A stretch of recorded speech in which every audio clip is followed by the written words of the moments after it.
Have you ever wondered how a shrink ray would even work? Perhaps something like this one? Yeah. Uh-huh. Oh, yeah. Oh, pretty impressive. What are you looking at? Booyah! You got shrunk, tiny mouthwash. Take that. You done been shrunk. Hello? Oh, I got the shrink ray, all right.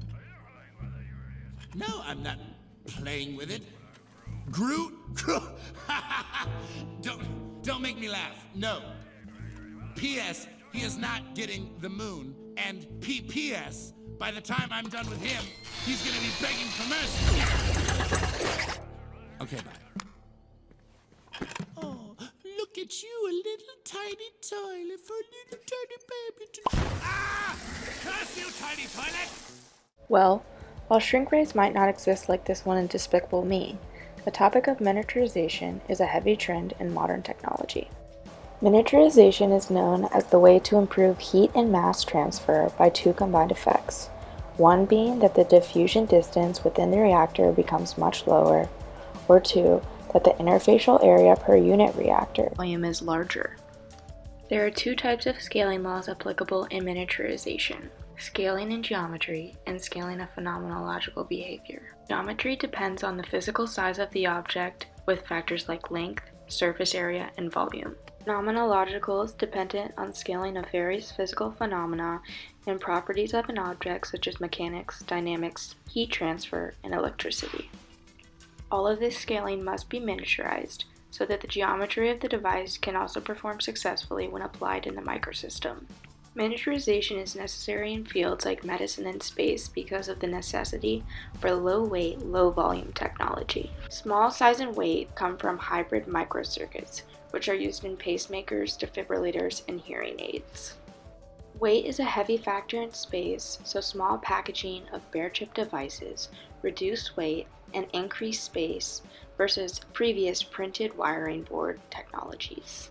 Miniaturization is huge in tech, where light and small mobile devices require increasingly small components, and packing more power into smaller spaces is vital in contraptions like pocket calculators, smartphones, and smartwatches. These advancements in technology wouldn't be as developed without the help of integrated circuits and silicon chips. Miniaturization is the difference from these old computers to this brand new MacBook, from these old telephones to the new sleek iPhone X's.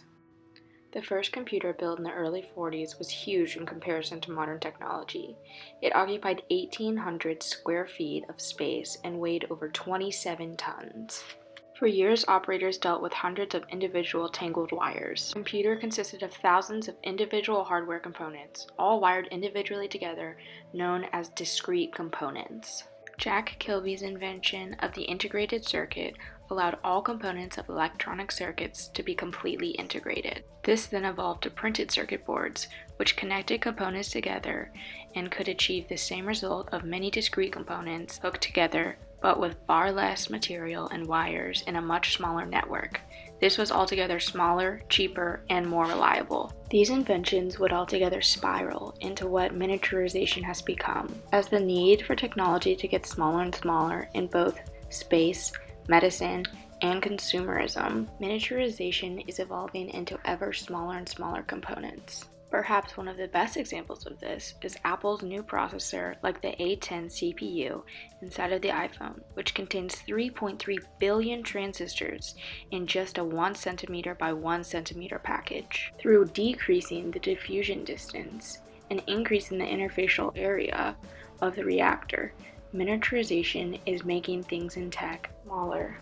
So small, in fact, that scientists are now developing new ways of combating electrodes jumping gaps in tiny transistors, known as quantum tunneling. This is a problem as transistors won't make successful switches. Thanks to miniaturization, you can carry around your phone with ease, and life-saving technology exists. It's exponentially evolving tech, medicine, and space exploration as we know it.